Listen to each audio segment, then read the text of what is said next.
कवर्धा में आचार्य श्री महाश्रमण के सुशिष्य और जैन धर्म के गुरु मुनि श्री सुधाकर ने रायपुर में चतुर्मास संपन्न करने के बाद रायपुर शहर में पद यात्रा शुरू की, जो जबलपुर की तरफ आगे बढ़ रही है। कवर्धा पहुंचते ही जैन समाज के लोगों ने मुनि श्री सुधाकर का भव्य स्वागत किया। साथ ही जैन समाज के लोगों ने धर्मगुरु सुधाकर सहवती का आशीर्वाद लिया। इस दौरान शहर के स्थानक भवन में जैन धर्म के गुरु ने भगवान महावीर के आधार पर जैन बंधुओं को उपदेश बताया, जिसमें नमामि, खमामि और भिक्षामि पर प्रेरणा दी। इस मौके पर जैन धर्म के गुरु ने न्यूज़ 24 से जैन धर्म के ध्वज की खासियत को साझा किया। उन्होंने बताया कि जैन धर्म के झंडा में 5 रंग क्यों होते हैं। साथ ही मुनि श्री सुधाकर ने बटेंगे तो कटेंगे वाले बयान पर भी अपनी प्रतिक्रिया दी है। उन्होंने कहा कि ये बयान उग्रवाद पैदा करेगा। ये नारा सांप्रदायिकता की आग लगाने वाला है।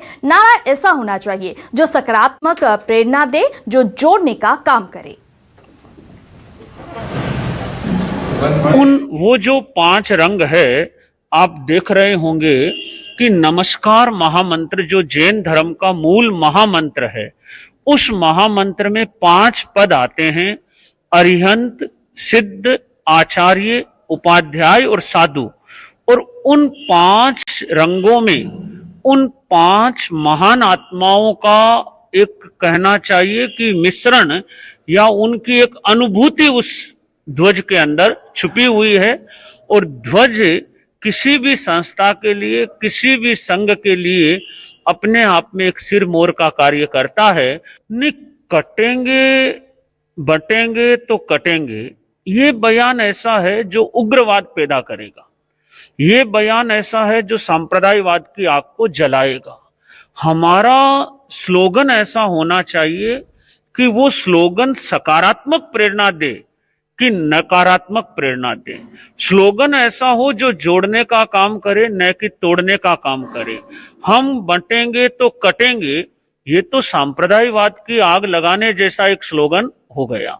हम जुड़कर रहेंगे, हम जुड़ते रहेंगे, हम साथ रहेंगे। ये जो स्लोगन होंगे, इनमें सकारात्मक ऊर्जा होगी, सकारात्मक शब्द होगा। हमें जुड़कर रहना है, साथ साथ रहना है, सौहार्द से रहना है, प्रेम से रहना है, सबका आदर और सम्मान करना है, सबके विकास की चिंता करनी है, संस्कार और संस्कृति पर ध्यान देना है। तो मैं चाहता हूं कि ऐसे स्लोगन की जगह कोई ऐसे स्लोगन आए जिनको सुनकर सद्भावना आए, सकारात्मकता आए, प्रसन्नता का संचार हो, न कि ऐसा हो कि स्लोगन सुनते ही संप्रदायवाद की भावना आ जाए। जैन साधु 4 महीनों का प्रवास संपन्न करने के बाद में पद यात्रा का प्रारंभ करते हैं। लगभग सभी जैन साधु 8 महीना पाद विहारी होते हैं। वो किसी भी प्रकार के वाहन का जैन साधु प्रयोग नहीं करते हैं। हमने नवंबर में चातुर्मास की परिसंपन्नता के बाद रायपुर शहर से हमारी पदयात्रा प्रारंभ की। पदयात्रा का जो उद्देश्य है वह स्वयं पर कल्याण है कि जनता के बीच में जाएं, जनता की बात करें। संस्कार संस्कृति के जागरण में उसकी भूमिका रहती है।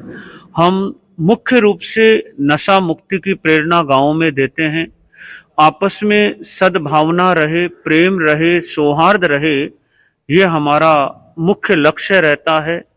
और आचार्य तुलसी ने एक अणुव्रत आंदोलन का प्रारंभ किया था, जिसका ध्येय यही था कि निज पर शासन फिर अनुशासन, संयम खलु जीवनम, संयम ही जीवन है। इंसान पहले इंसान, फिर हिंदू या मुसलमान। और ऐसे विचारों को लेकर जब हम गांव-गांव, डगर-डगर पद यात्रा करते हैं, प्रतिदिन नाना प्रकार के लोगों से हमारा मिलना होता है। और अभी हम रायपुर से हमारी पद यात्रा का प्रारंभ हुआ और हम जबलपुर, ग्वालियर की तरफ आगे बढ़ रहे हैं। और यही पद यात्रा का हमारे आगे भी लक्ष्य रहेगा।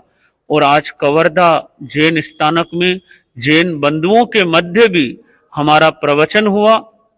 उसमें भी हमने महावीर स्वामी की शिक्षाओं के आधार पर नमामि, खमामि, मिच्छामि, ये 3 सूत्रों पर प्रेरणा दी कि व्यक्ति के जीवन में विनम्रता का भाव आए, क्षमा का भाव आए और गलती स्वीकारने की क्षमता बढ़ती जाए।